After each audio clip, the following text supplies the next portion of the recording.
Details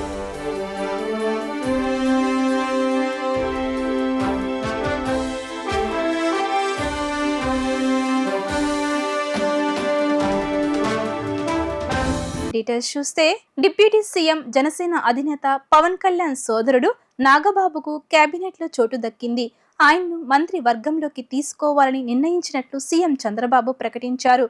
జనసేనలో చురుగ్గా పనిచేస్తున్న నాగబాబు ప్రస్తుతం జనసేన పార్టీ ప్రధాన కార్యదర్శిగా కొనసాగుతున్నారు. నాగబాబు త్వరలో మంత్రిగా ప్రమాణ స్వీకారం చేయనున్నారు. రాష్ట్రంలో అసెంబ్లీ స్థానాల సంఖ్యను అనుసరించి 25 మంత్రి పదవులకు అవకాశం ఉంది. కానీ ప్రస్తుత మంత్రివర్గంలో 24 మంది ఉన్నారు. ప్రస్తుతం జనసేన పార్టీ నుంచి మంత్రులుగా పవన్ కళ్యాణ్, కందుల దుర్గేష్, నాదెళ్ల మనోహర్ మాత్రమే ఉన్నారు. కానీ కూటమి పొత్తులో భాగంగా జనసేనకు 4, బీజేపీకి 1 మంత్రి పదవి ఇవ్వాల్సి ఉంది. భర్తీ కావాల్సిన ఆ ఒక్క స్థానం జనసేన నుంచి ఖరారు కావాల్సి ఉంది. ఈ నేపథ్యంలో నాగబాబును మంత్రి మండలిలోకి తీసుకోవాలని నిర్ణయించినట్లు సీఎం చంద్రబాబు తెలిపారు.